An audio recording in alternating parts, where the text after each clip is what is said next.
If you have children and they want to become lawyers and judges, teach them to seek justice and not a judgeship. If you have children who want to become doctors, teach them to seek public health and not personal wealth. If you have children who want to become teachers, teach them to teach for a living and not because they can't help it. If you have children who want to become priests and imams and preachers, teach them to prophesize and not profiteer.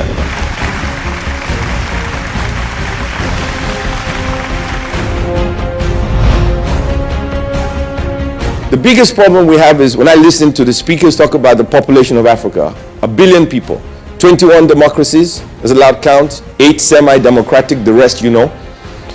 There is a relationship. There is a relationship between growth, development in media and entertainment and democracy. The least democratic you are, the less likely you have media. Media survives in a democratic environment.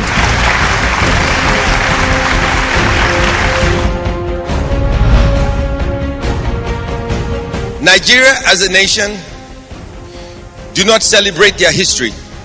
Nigeria as a nation do not honor their heroes. It is as if we are a nation without heroes. The other day I made a speech. A 24-year-old girl came up to me and he said, "Did we fight a civil war?" She did not know. She didn't know we fought a civil war because our history books do not talk about the civil war. You cannot die in battle, divide the country, and we do not document our history. It is fundamentally wrong. It is also wrong for leaders of Nigeria at the federal and state level not to be conscious of the fact that they owe a responsibility to its citizens to document what they do.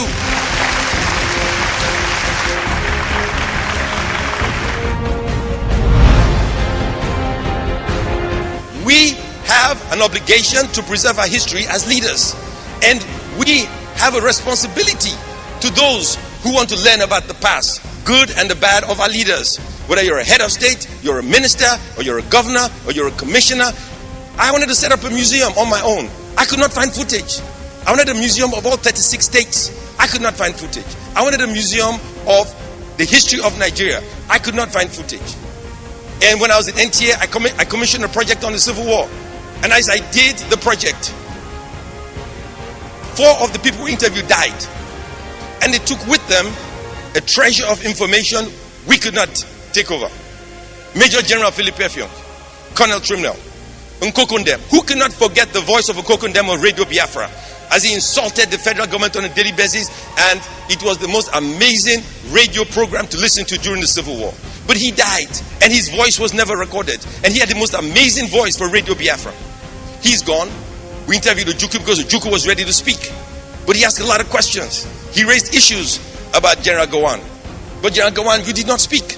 He raised issues about General Basanjo. General Basanjo did not respond. General Danjuma, you've accomplished great things in your lifetime, but you owe the nation one thing: your memoirs. All of you who have accomplished great things, you owe us your memoirs.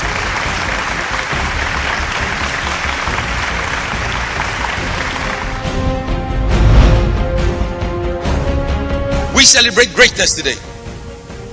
Akpabio, Dangote, Man of the Year. 20 years from now, they will be receiving Lifetime Achievement Awards. We need to document it. Chief Shonaka, Kingsway Stores, the most amazing supermarket chain in all of Nigeria, collapsed. There is no documented evidence as to why that happened. So business schools can read about why Kingsway Stores collapsed. Chief Shonaka, you owe it to us to let us know what happened to Kingsway Stores.